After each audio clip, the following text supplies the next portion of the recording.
Hi everybody, I'm DJ Sixsmith. Welcome to Sit Down, hanging out with Calum. Hello. How are you, sir? I'm fantastic. Good to see you, man. So you've done a little bit of everything in your career, but The Act just seems like a fascinating project and a very deep and dark project. So let's start right there. Why was it something that you were interested in doing?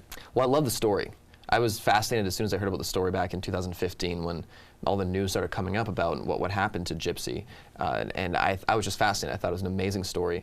Then when this project fell into my hands, I was so excited because it wasn't about the murder. It was about the people and what got them to that point in their life that actually they decide to commit a crime. And that really fascinates me because it doesn't paint people as being good or bad. It paints people as being human and very complex. Yeah, and this is a much different role for you. So you're playing a killer. Yeah. How do you get into the mindset? How do you prepare? Do you watch old clips? Do you read? You know, you watched a documentary. I know you said that, but how do you get into that mindset day in and day out? It's really challenging. The trick really is to not get out of the mindset because once you're in it, it's much easier just to stay in that mindset as you're going through it. So at night, I would just kind of stay in that zone. And leading up to actually filming the first episode, I spent basically 2 months where I told my reps I don't want to work on anything. I want to just focus on this project and just developing the characters so that when we got on set for the first day, I felt like I was being true to Nick. I got to Savannah where we filmed the show a week early, and I stuck to Nick's diet. What was his diet? He ate a lot of pizza and peanut butter. Interesting. And I stuck to pretty much that all alone so you were all the way in for a on week this thing. going into it, yeah. Wow. And I would walk around Savannah as the character. My hair was dyed black, so people didn't recognize me, and it was a real gift because I was able to just kind of settle into the character and yeah, just really dig deep. And I feel like this is a really interesting time to do this because you think about serial podcasts and you think about, you know, the O.J. Simpson going through that whole trial again. Like people are into dark comedy, dark twisted crime scenes. Like this seems like a perfect time, and also doing it with Hulu too, where people are just binging stuff. I mean, I think it all kind of comes together for you at this point. Exactly, and I think what makes this show so different is that it's not just a retelling of what happened. It really digs deep into backstories, and it really talks about these characters in such a complex way. And what was the most shocking thing that you learned about Nick along the way? How sweet he was. There was a really sweet side to him. Right. And you can have that, you know? Yeah. And people don't realize it's not just all darkness with a killer. It's that they can be this human, sweet, kind person, treat people with love, but also have the capacity to do something really, really awful. Exactly. And I think that's one thing we're learning a lot with some of these cases, that some people, you can be a good person and also do something really bad at the same time. Yeah, no doubt. And it's almost fascinating to me because it's like, this didn't happen that long ago. Right. But yet we have revisionist history in a way because whether you like it or not, the show is painted a certain way based on your character, based on Gypsy. And I think, like you've said in the past, like the audience is going to make their own decision. But I think by building out those characters, people start to like them, start to fall in love with them a little bit, and then boom, you take the rug right out from underneath them. Yeah, absolutely. And my whole goal going into this is I was doing it for Nick. I wanted to paint him in a way that showed that he's a complex human, and there's a lot of layers to him, and that he isn't just someone that committed a horrible crime. There's much more to the person. Not saying that the crime wasn't horrible, but that he's a human. Right, you unpacked it a little bit more. It's not just the one act of his life right there. There's much more to the story. Exactly. So we were talking off camera, you really loved the experience with the cast, the crew, the creators, and we were just saying, like, that's not something you get all the time in this industry. So how unique actually was this whole experience? It was so unique. I couldn't believe how talented the whole cast, I mean, I knew how talented going into it, how talented the cast was, but I didn't realize how kind they'd be and how dedicated they were to these characters. It felt like everyone on set just really wanted to tell this story the best way we could. And that came from the cast, it came from the crew, it came from the creators. We had the best team working on this project. And I think when you put together a team of collaborators that are truly invested in the project that you're trying to tell, then a really good product comes out of it. Definitely. And you know, thinking about your career, you've kind of done a little bit of everything, and you know, you're in that Disney world, and that was obviously a huge part of your life, but I think it's cool that you're challenging yourself and taking risks, whether it's with movies or TV. How did you kind of grow out of that bubble, say, all right, this was great, and then how do you get to the next thing there? It's taking risks. The artists that I look up to take a lot of risks. And who are those people that you look up to? There's people like Tom Hanks. I think he's my number one he's guy. up there as the GOAT, right? Yeah. Think about all the different fantastic. roles he's done, and he's never been pigeonholed into anything. Exactly, yeah, and seeing his transition from bosom buddies to Philadelphia, and thinking, oh, how did he get there?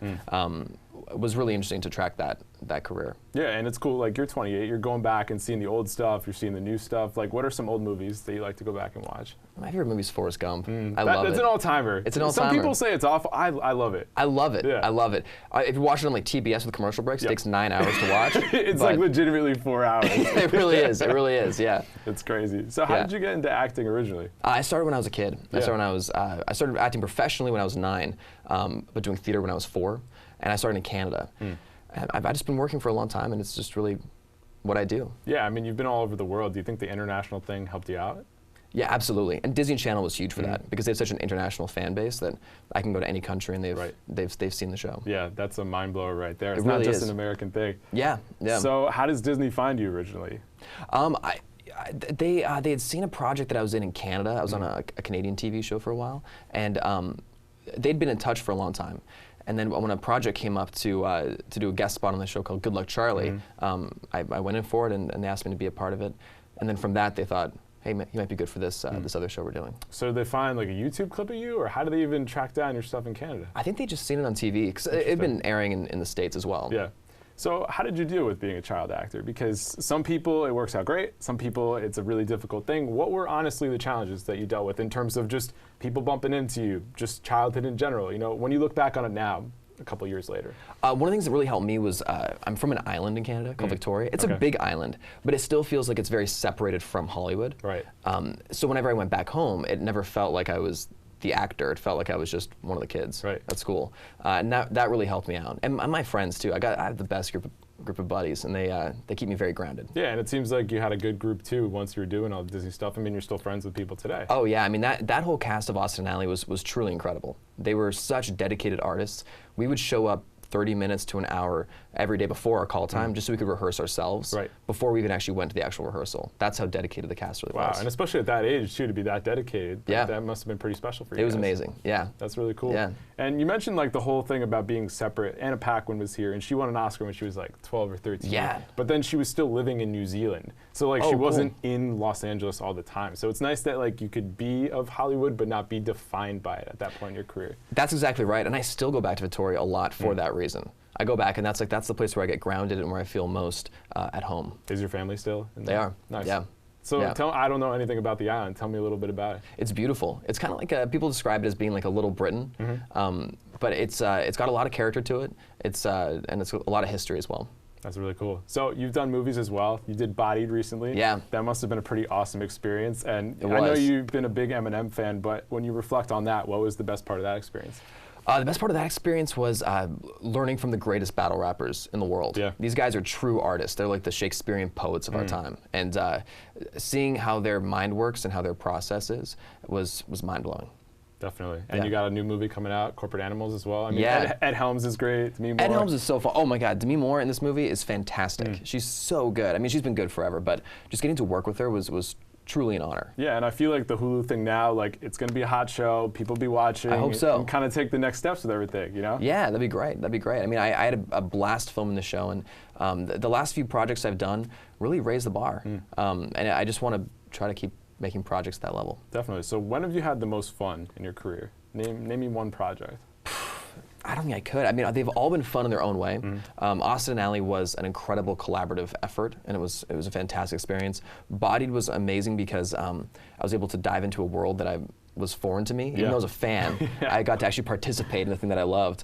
And then with the act, it was such an incredible character to play, and it was such a challenge. And it felt like every day I was doing the most challenging scene of my life, and that was a really fun process. Yeah, that's really interesting. So when you think about the industry in general, I mean, from where you started doing the Disney Channel stuff to where things are now in terms of streaming, in terms of shows like this and the act that are being developed, what do you think are some of the most interesting points of the industry today, just in terms of creativity and content being put out there? I think it's the best time to be an actor, because you can be a part of projects that 5-10 years ago would never be made. Like this kind of project, for instance.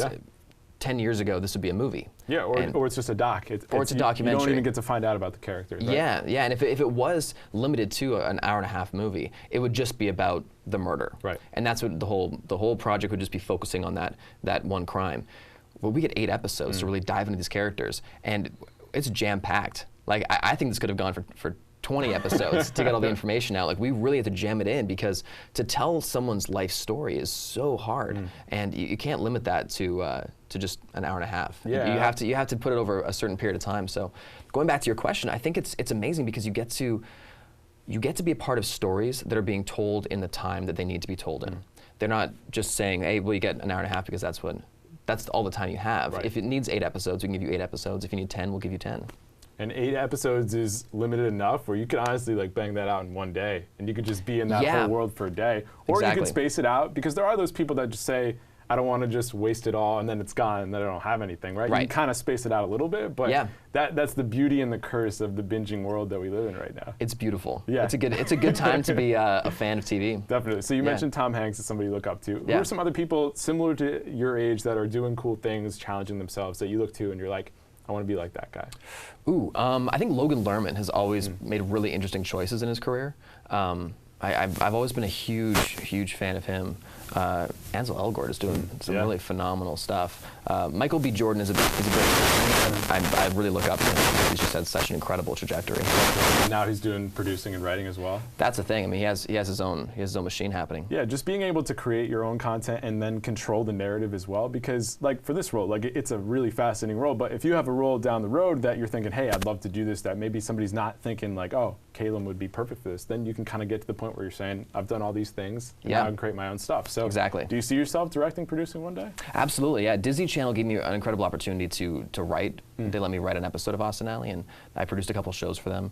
And it was an incredible learning experience to get that kind of behind the scenes look at the industry, and I want to keep doing that. Yeah, and I'm sure you really understood just how much work goes into it. You know? Oh yeah. And how much you really have to finesse the script day in and day out. So like, how long did it take you to write that episode?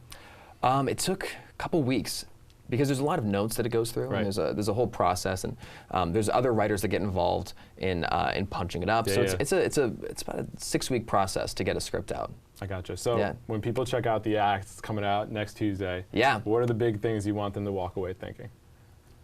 I really hope that, well, I mean, it's coming out once a week, so I hope you think, I want to come back and watch the next episode. Yeah, but that's a start, right? Yeah, but I also want people to really think that we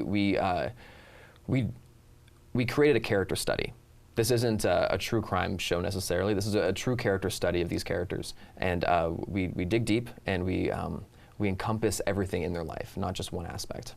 Awesome. Well, Calum, it's been an absolute pleasure. It's been an absolute pleasure, man. You're fantastic. Thank you very much. You check out The Act on Hulu. We'll see you next time here on The Sit Down.